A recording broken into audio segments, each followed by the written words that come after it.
boys and girls, welcome back to another Junie B. Jones read aloud. The book we have today is called Junie B. Jones and the Yucky, Blucky Fruitcake.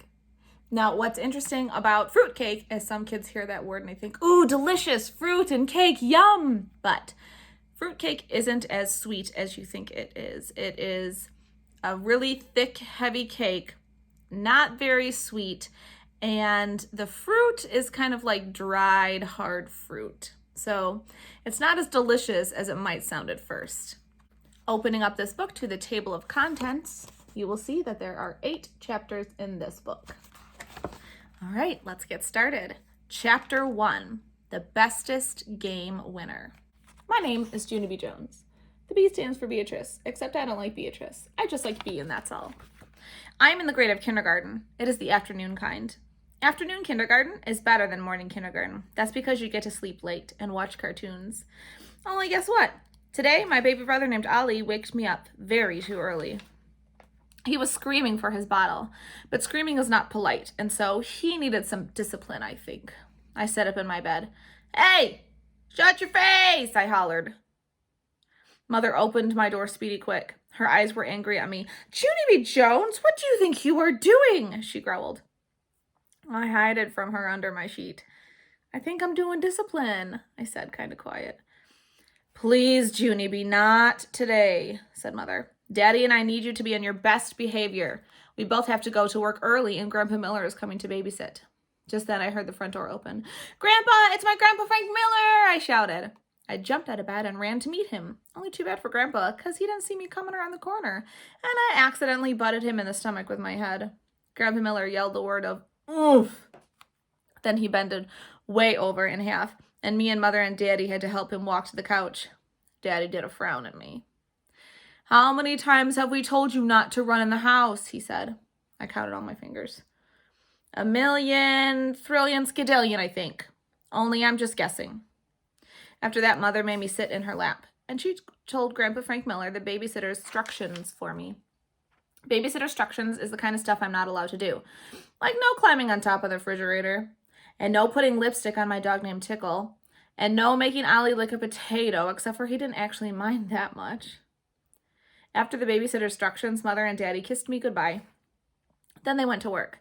I jumped way up high in the air. Oh boy, now they're gone, and so you and me can have fun, right, Grandpa, right? I zoomed into the kitchen and climbed on top of the refrigerator. Hey, Grandpa, come look where I am. Grandpa Miller came into the kitchen.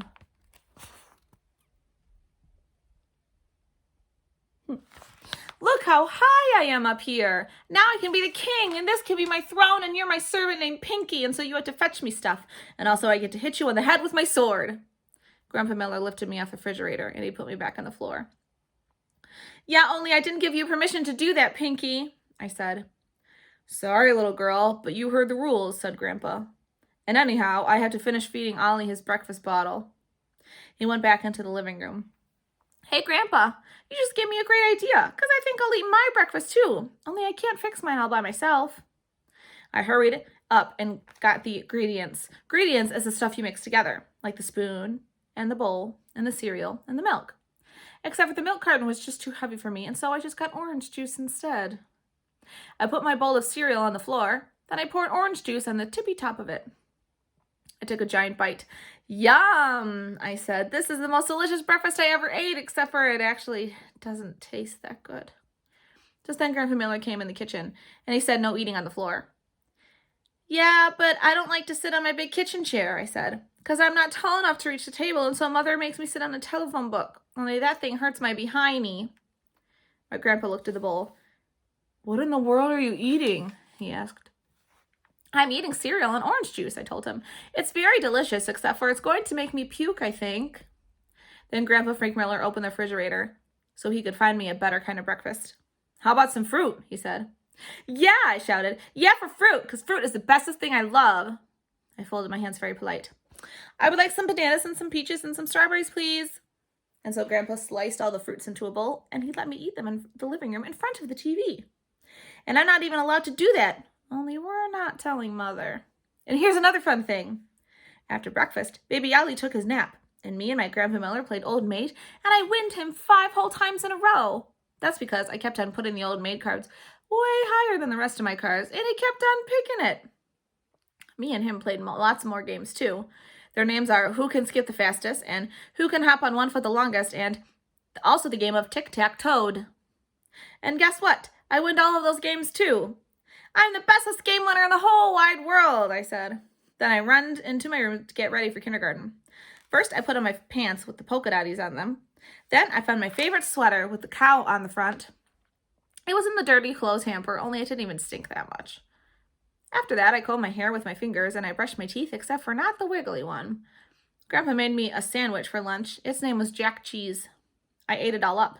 Then I gave him a big kiss and I skipped to my school bus very happy.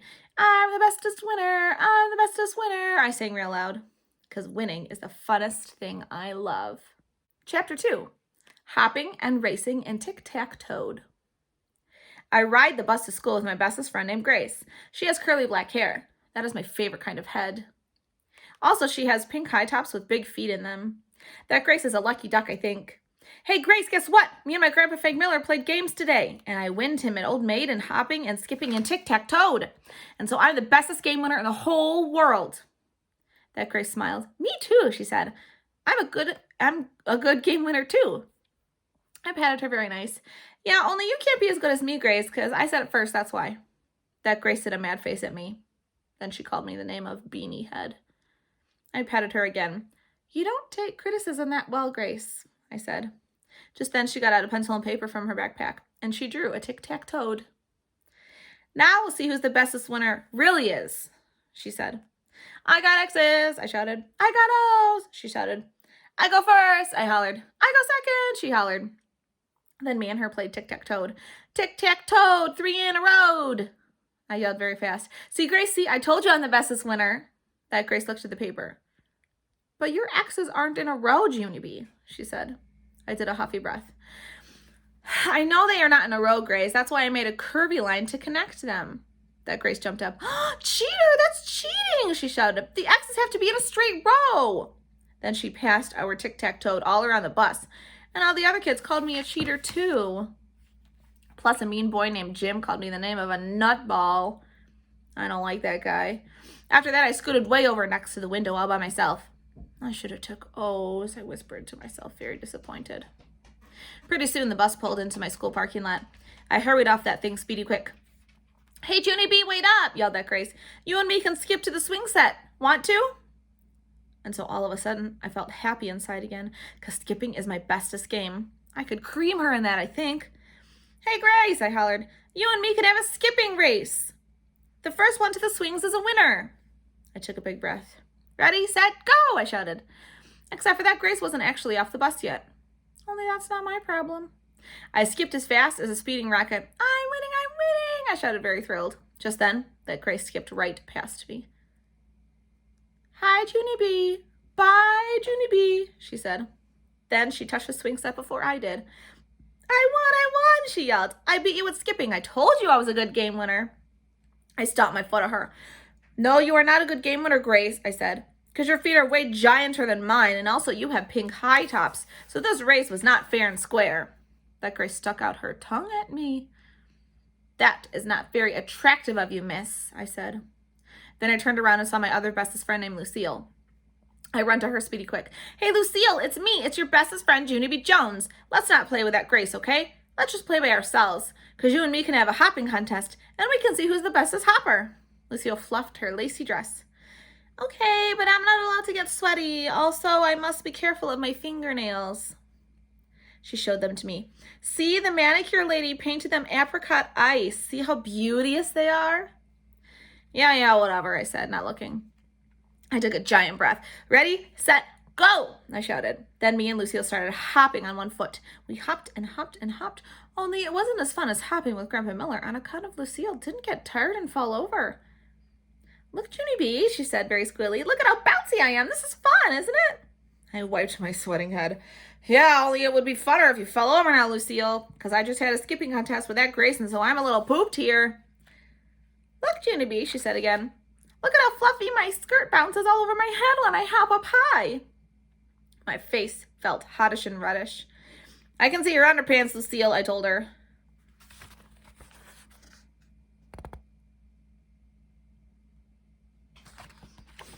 Only that Lucille didn't even care if I could see her underpants. She just kept on hopping and hopping.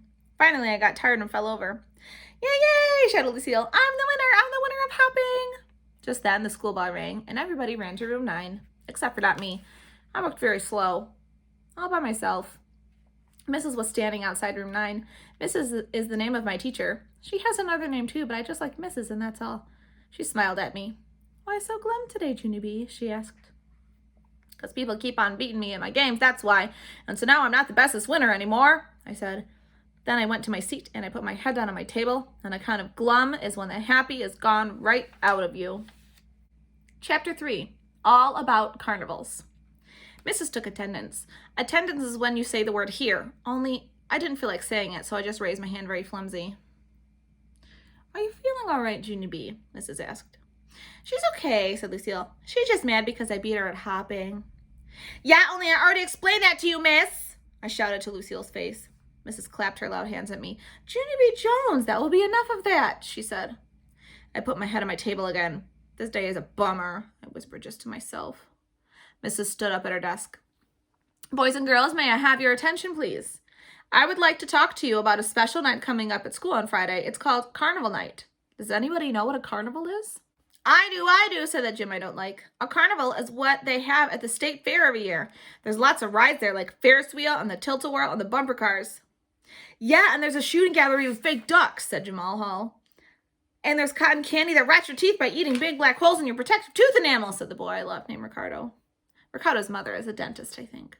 After that, a boy named William stood up very shy, and he said one time he rode the scary roller coaster, and he didn't even cry that much, except for he accidentally threw up his chili dog.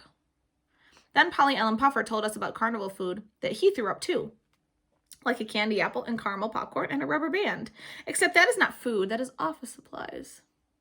I raised my hand. Carnivals are rip-offs, I said, because one time my daddy kept on trying to knock over 3 bottles with a ball, but even when he hit them, they wouldn't fall down. So then he and Mother had to call the cops, and also Eyewitness News at 6 and 10. Mrs. laughed out loud. Yeah, only that's not a laughing matter, I told her. She stopped smiling. No, of course it isn't, she said, but I promise that nothing like that will happen at our school's Carnival Night, Junie B. All the games are going to be run by the parents and teachers, and there will be hundreds of prizes to win. I sat up a little straighter. Hundreds, I said. Hundreds, she said. Yeah, only I don't even know how to win them, I said. And so Mrs. got out a piece of paper that told us about the carnival games. Well, let's see, she said. It says there will be a fishing booth, a penny toss, a moonwalk tent, a putting green, clothespins in a bottle, a basketball shoot, a ring toss, and a booth where you can throw wet sponges at our principal's face. Just then, room 9 started laughing very much. Because throwing sponges at the principal is a dream come true, that's why. Mrs. kept on reading. It also says that Mrs. Hall, the art teacher, will be painting faces in the art room. And so our very own room 9, there's going to be a cakewalk. I jumped up out of my chair. Hey, guess what? Walking on cake is the funnest thing I love. Because one time at a picnic, I stepped on my grandpa's little Debbie snack with bare feet, and the creamy filling was squishing in between my toes. Goonie, shouted that Jim I don't like. You Goody Bird Jones, you don't walk on cake. A cakewalk is a game where you win a cake. Right, teacher, right? Pause. It's never okay to call people names. Unpause. Mrs. made squinty eyes at him. Yes, Jim, but we do not call people Goonie Birds. Calling people names is rude. Plus, if you want to make a comment, I would appreciate it if you would politely raise your hand. Like me, Mrs. Right, Mrs.? I hollered out loud, because I raised my hand very polite when I told you that carnivals were ripoffs. Remember that? Then a lot of other kids shouted that they were very polite, too. And so I had to stand up on my chair so Mrs. could hear me. Yeah, only they can't be as polite as me, right, Mrs.? Because I said it first, right? Then Mrs. rubbed her head for a very long time, and also she took some aspirin. Chapter 4, Very Practicing. After school, I run all the way home from my bus stop. That's because Grandma Miller babysits me in the afternoon, and I wanted to tell her about Carnival Night. Hey, Grandma Miller, it's me. It's Junie B. Jones, your grandgirl. I've got some important news for you. There's going to be a carnival at my school, and I can win 100 prizes at that thing. Grandma Miller hurried out of Baby Ollie's room. She looked grumpy at me. Shh! Junie B, not so loud. I just put the baby down for his nap. My shoulders got very slumping. Yeah, only I'm excited down here, Helen, I told her. Then Grandma smiled a little bit, and she hugged me hello, and she said not to call her Helen. Yeah, only I didn't even tell you the bestest part yet, I said, because Mrs. read me the kind of games they're going to play, and so now I can practice them at home, and so I will be the bestest game winner of anyone. I hurried to the laundry room to get clothespins. They're going to have a game where you drop clothespins in a bottle, I hollered to Grandma. Except I can't find a bottle in this whole big laundry room, so I'm just going to drop these clothespins in a bucket, because that will give me the feel of it, I think. I got the bucket away from the mop. Then I dropped all my clothespins right in that thing. Hey, Grandma, I did it. I dropped every single clothespin in this bucket, and I didn't even miss one of them. I'm a breeze at this game. I ran back to her. Now we need some pennies to practice penny toss, I said. And so Grandma Miller gave me all of her pennies, and I ran back and threw those guys in the bucket too. And here's another fun thing. When Mother came home from work, she showed me how to putt with a real actual golf club. Only no golf balls in the house, so I just putted a grapefruit. And also a dinner roll.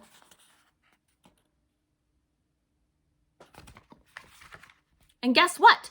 That night at dinner, I didn't even growl about sitting on the telephone book, because everything was going my way, that's why. After we ate, Mother and Daddy cleaned the dishes together. They weren't even paying attention to me. That's how come I sneaked into the bathroom to practice another game. Its name was throwing sponges at the principal. First, I got the sponge from under the sink. Then, I made it soaky wet with water. Ready? Aim! Fire! I shouted. Then I threw the sponge with all my might, and it splashed right in the middle of the toilet pot. Bullseye! I made a bullseye! I hollered real excited. Only just then, I heard a knock at the door. Junie B., what are you doing in there? Open the door. Oh no, it was Mother. I was in big trouble, I think. My heart got very pumping on account of I'm not actually allowed to play in the toilet. So I quick flushed the sponge down the pot. Only too bad for me, because that thing got stuck in the hole. And the water kept on getting higher and higher and higher. And then it run right over the top. Mother banged on the door. I said open the door! I did a gulp. Yeah, only it's a little bit splashy in here right now, I explained kind of quiet. Mother unlocked the door with a key. I smiled, very pleasant. Hello, how are you today? I said. Mother hollered the name of Robert. Robert is my daddy, except for sometimes he's Bob. He came running in there. Well, good night, folks, I said. Then I tried to sneak out of there, but Mother held onto my shirt. And so even when I kept on walking, I kept on staying. She made me help her and Daddy dry up the water with the towels. After that, I had to take a bath. Only I don't know why, because I was already wet from the toilet. After my bath, Mother tucked me into bed, and me and her had a little talk. Look, Junie B., Daddy and I know you're excited about the carnival, she said. And we also know you're having fun practicing the games, but you're worrying too much about winning. Nobody can win all of the time. Right? She said. Right, I said. And besides, the fun of a school carnival isn't whether you win or lose, she said.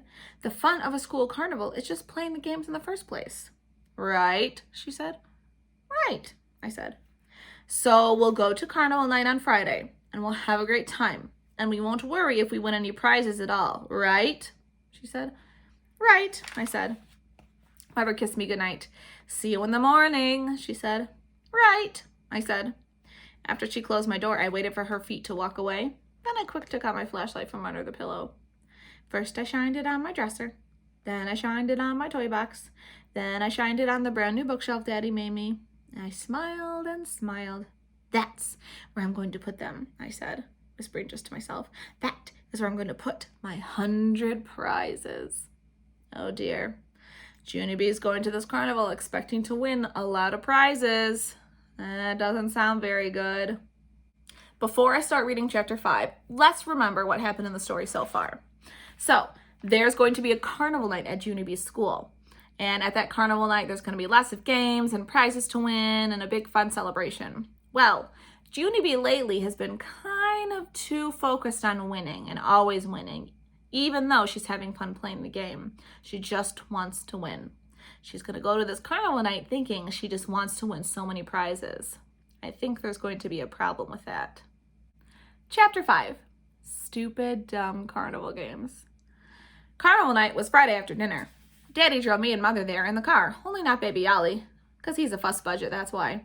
I unbuckled my seatbelt and looked out the window. Hey, I said, look at all those lights on the playground. It looks like a real alive carnival out there. I looked harder. And guess what else? There are clowns at this place. Only don't let me get near. Don't let them get near me, okay? Because clowns are not normal, I think. Hey, there's my bestest friend named Lucille, I yelled. I hurried out of the car. Lucille, hey, Lucille, look, it's me, Junie Jones, and a carnival night. Me and Lucille run to each other. She had red hearts painted on her face. Look at me, Junie, look at how beauteous I am, she said. I just got my face painted by Mrs. Hall, the art teacher. She puckered her lips at me. And see my lips? Nana put red lipstick on them so they would match my hearts. Lucille's lips were shiny and slickish. I tried to touch the bottom one, but Lucille said, don't smudge me. Just then, Mother and Daddy caught up with me. Daddy had bought tickets for all the carnival games. Ready to get started? He asked. Yes, I said, because I've been waiting for this exciting evening my whole entire career. I runned and run till I found my most favorite game. Its name was putting the golf ball. There was a long green carpet there. The carpet had a little hole with a flagpole in it, and so there was a man holding a golf club. I ran to him. Hey, guess what? I'm going to win a prize with this thing, I said, because I've been practicing my putting very hard. Good for you, said the man. Then he gave me a golf club, and he put a teeny white ball in front of me. It was the teeniest ball I ever saw. I looked at it for a real long time, and I tapped on him. I mostly just putt grapefruit, I explained. The man did a frown. Hurry up, okay? There are other children waiting, he said. Yeah, only I could also use a dinner roll, I told him. Please, he grouched, just hit the ball. And so that's how come I felt pressure inside me, and I swung that golf club way far back, and I hit the teeny ball very hard. It zoomed right off the green carpet, then it flied in the air, and it bounced and bounced and bounced, and people shouted the words of, ouch! I quick gave the man back his golf club. Then me and Mother and Daddy rushed out of there real fast. Mother looked upset. Why don't we try a game where she can't actually kill someone, she said. Hey, I know a game where I can't actually kill someone, I shouted, and its name is clothespins in a bottle. I run and run until I found it. Clothespins, please, I said to the lady. She gave me 5 of them. Then she told me all the instructions. Just hold the clothespins at waist level and drop them one at a time into this milk bottle, she said. She put an empty milk bottle down at my feet. It had a little hole at the top where the milk pours out. Drop 2 clothespins in the bottle and you'll win a prize, she said. I stared and stared at that little hole. How come that hole's so little, do you think? I asked the lady. I don't know, she said. Just go ahead and start. I scratched my head. Yeah, only I don't even know how cows could squirt their milk in such a teeny thing. The lady tapped her foot. There are other children waiting, she said. I looked up at her. Have you ever thought about using a bucket? Just go, she grouched. And so then I felt pressure inside of me again, and I hurried to drop all my clothespins in the teeny hole, only every single one of them fell right on the floor. My eyes got tears in them. See, I said, I told you that hole was too little. Just then a clown saw me being sad, and he grinned a big smile at me. I hid it behind Mother's skirt. Don't let him get near me, I told her. Only the clown ran right over, and he peeked his white clown nose at me. His teeth were big and yellowish. Back off, clown, I shouted.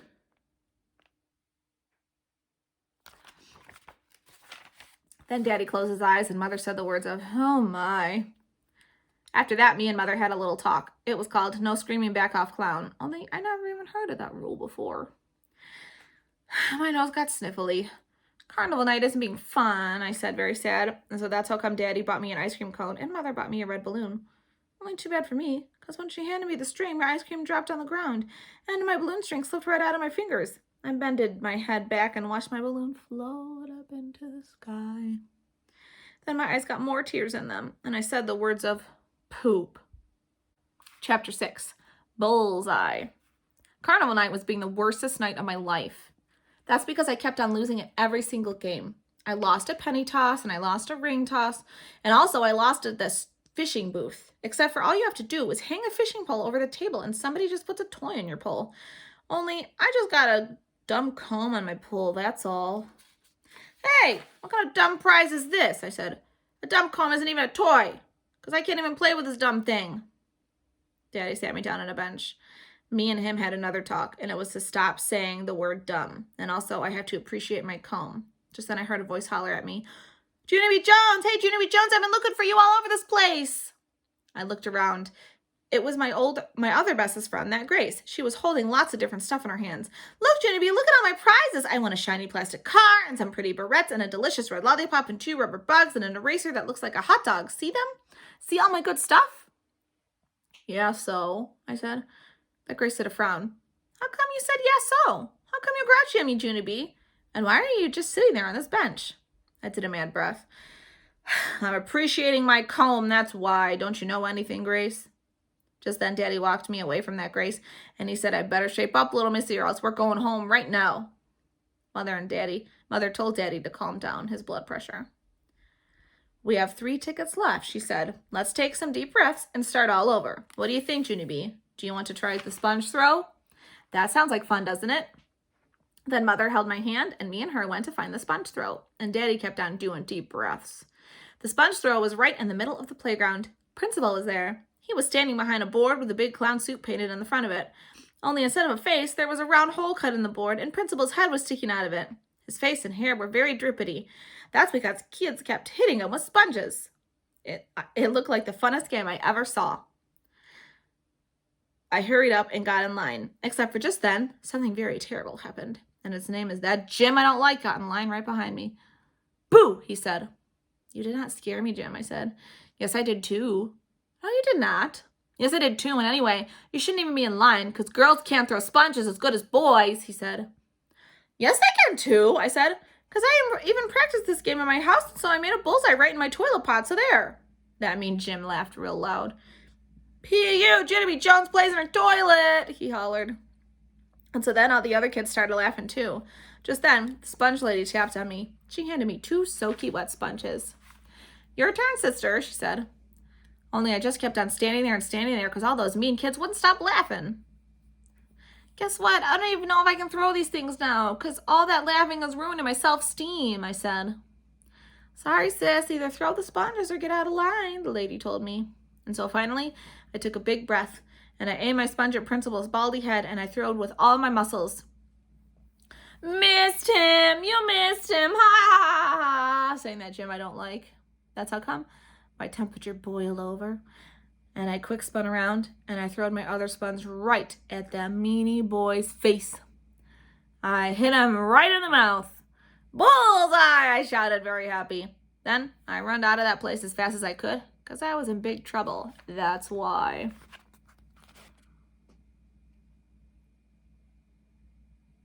Junie B. Jones! Yelled Mother. Junie B. Jones! Yelled Dad. I run until I saw the giant Moonwalk tent. Then I quick climbed inside of it and threw my shoes out the door, because no shoes are allowed in there. The Moonwalk tent is like a big puffy house. You can jump far and wide in that place. I jumped up until sweat came on my head. This is the funnest jumping I ever saw, I said, very springy. Except for just then, the tent lady blew her whistle. Time's up, she yelled. I peeked out the door. Mother and Daddy were waiting for me. They weren't smiling. I think I'll stay in here, I said. Only just then Daddy came over and he lifted me right out the door. I smiled, very pleasant. Hello, how are you today? I said. But Daddy didn't say hello. He just carried me right back to that mean Jim, and then he made me say an apology to him and also to his mother. Sorry I throwed a sponge at your meanie boy's face, I said. Daddy rolled his eyes way back far in his head. He carried me back to the Moonwalk tent again. Get your shoes, he said. We're going home. I was just starting to have fun, I said. Plus, I didn't even do the cakewalk yet, and it's even in my very own room 9. I told you to get your shoes, said Daddy, very grumpy. And so I went to that shoe pile, but I could only find one shoe and not the other one, and I tapped on the tent lady. Can you help me find my shoe? This is what they look like. They're shiny and black with a strap that buckles. Their name is Pat and Leather.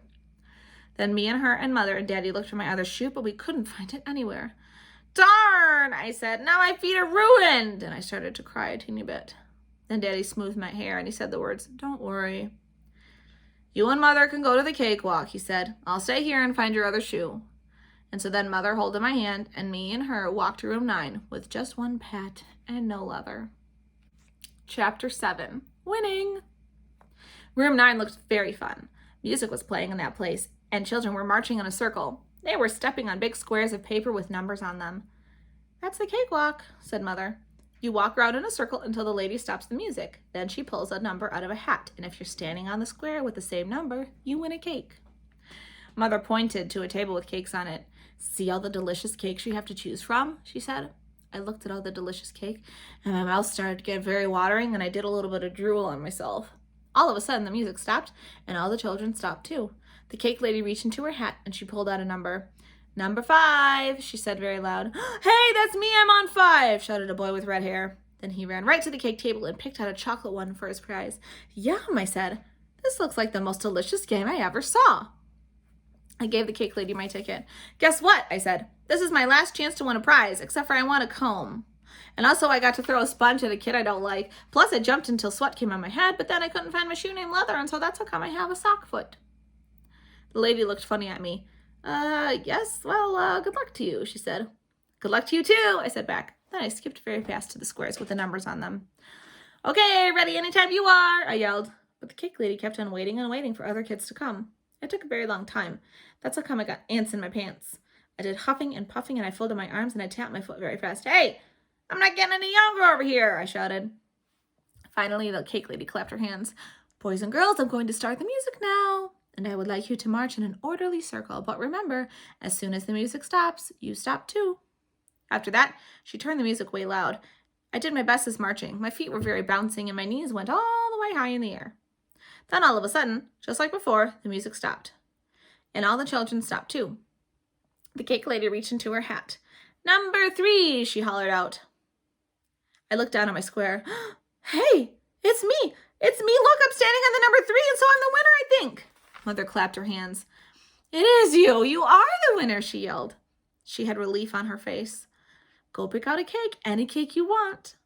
I zoomed to the cake table and looked at the yummy flavors. There was chocolate and orange and lemon and white and coconutty and cupcakes and donuts and brownies.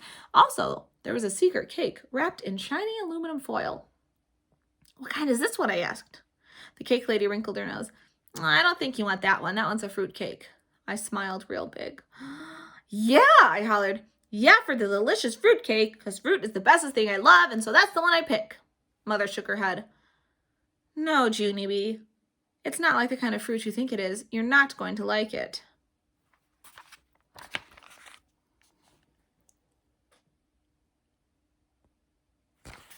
"Yeah." I stopped smiling. "Only that's not fair and square of you, because you said I could pick any cake I wanted. And so now I picked the fruitcake, and you say I can't have it." Mother rolled her eyes all the way up at the ceiling. "Fine, take the fruitcake," she shouted. I lifted it off the table for me. Oh, she lifted it off the table for me. "No, Mimi, I want to carry it," I hollered. "It's very heavy," said Mother. "Yeah, only that's how come I have muscly muscles in my arms," I said. I bent my arm to show her. See my muscly bump? That's how strong I am." Finally, Mother put the cake in my arms. I dropped it on the floor. "Whoa," I said. "That is the strongest fruitcake I ever felt."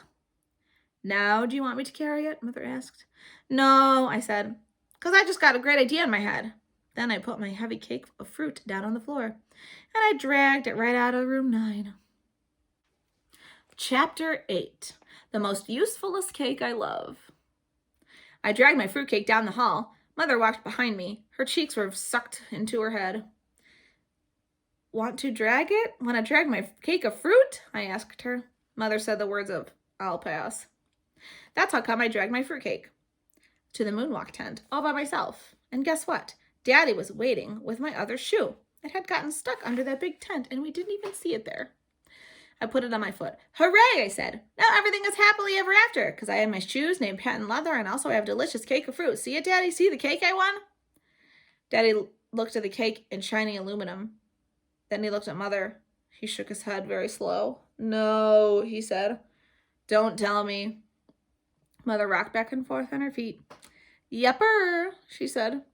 Daddy closed his eyes. "You mean she picked?" "A fruitcake," said Mother.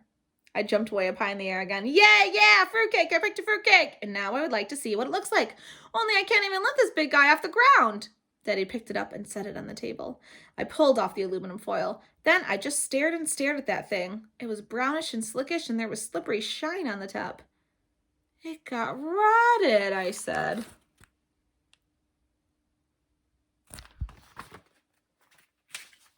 Mother smiled a little bit. "That's not rotten, Junie bee," she said. "That's just the way fruitcake looks." I looked closer at it. "Yeah, only I don't even see any fruits on this gunky thing." Daddy pinched off a little piece for me to look at. He showed me some hard green things, and some hard yellow things, and some hard red things. He said those were the fruits. I put my tongue on a green one. Yuck, I said, Bluck. Then I heard a little voice. Junie B, look what I wanted the cakewalk. I turned around. It was my bestest friend Lucille. She was running at me with a box of fluffy white cupcakes. They had beautiful rainbow sprinkles on them. See them, Junie B? See how delicious they look? She said. Yeah, so, I said. Lucille looked on the table where my cake was. What's that? She said. Did you want a cake too? Can I see it, please? I jumped in front of it. No, you cannot, I said. Only Lucille stood on her tippy toes, and she peeked right around my shoulder. She made a sick face. Ick, she said. What happened to it? Nothing happened to it, that's what, I said back. I quick put the aluminum foil on it again. Then I climbed up on the table bench, and I pumped up my muscles, and I lifted my fruitcake way up high in the air. This could kill you if I dropped it on your head, Lucille, I said, very straining. Lucille ran to her Nana speedy quick. After that, I got down from the bench, and I dragged my cake of fruit all the way to my car. Daddy unlocked the door for me. Get in, and I'll set your fruitcake on your lap, he said. Yeah, but that'll squish my legs into flatties, I told him. And so Daddy put the fruitcake on the seat beside me. I climbed on top of it and buckled up my seatbelt. Hey, I can see out of the window when I sit on this thing, and it doesn't even smush down, I said. Daddy made a rhyme.